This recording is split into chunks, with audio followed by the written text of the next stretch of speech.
Sex, ये शब्द सुनने से ही हमारे दिमाग में कई अच्छी बुरी चीजें आने लगती हैं। आज के ज़माने में यह एक बर्निंग टॉपिक है जिसे मुद्दा बनाकर कई कंपनियां बढ़ी, कई लेखक फेमस और कई फिल्में सुपरहिट हो गईं। आज की 21वीं सदी से पहले शायद इंसान इतना ज़्यादा कुछ सेक्स के बारे में न जानता था और न ही जानने को इतना डेस्परेट था, और इसलिए शायद आज के बाजार में सेक्स या किसी की सेक्सुअलिटी हॉट केक की तरह बिकती है। लेकिन इसी 21वीं सदी से पहले हम सेक्स जैसे टॉपिक को लेकर इतनी ज़्यादा दुविधा या कन्फ्यूशन में भी तो न थे। आखिर सेक्स है क्या? जिस किसी को देखो वह अपने हिसाब से सेक्स की परिभाषा देता और सेक्सुअलिटी को डिफाइन करता है। बाइबल में नीतिवचन 5:18 के अनुसार यह परमेश्वर का दिया हुआ एक उपहार है जिससे हम अपनी पत्नी के साथ उसके प्रेम में सदा आकर्षित और खुश रहें।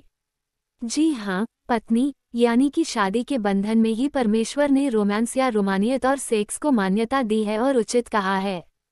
तो क्या इस संबंध के बाहर सेक्स बुरी चीज है? हाँ, क्योंकि इब्रानियों 13:4 में परमेश्वर ने शादी के रिश्ते को आदर करने की बात कही है और कहा है कि ये संबंध हमेशा पवित्र रहे। इसका मतलब पति पत्नी सिर्फ एक दूसरे के साथ ही शारीरिक संपर्क बनाएं, किसी और के साथ नहीं। आगे अगर हम 1 कुरिन्थियों 7:5 में देखें तो बाइबल ये बताती है कि शादी एक अनोखा रिश्ता पति पत्नी के बीच कायम करता है, और वो उस शारीरिक संपर्क है जिसके बिना या जिस वजह से पति पत्नी को एक दूसरे के बिना रहने की मनाही है।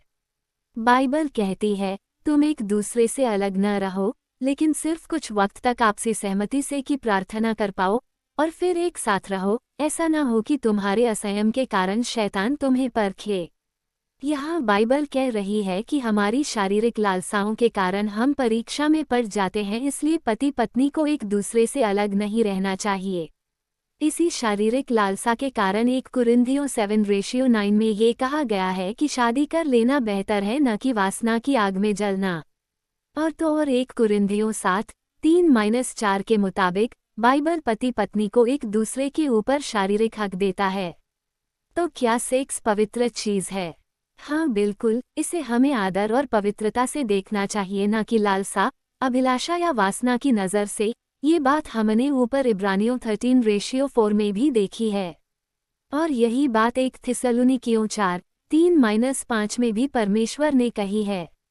आपकी जानकारी के लिए हम नीचे उन गलत तरह की शारीरिक संबंधों या सेक्सुअल रिलेशंस के बारे में बताने जा रहे हैं जिनकी आज्ञा बाइबल में नहीं है।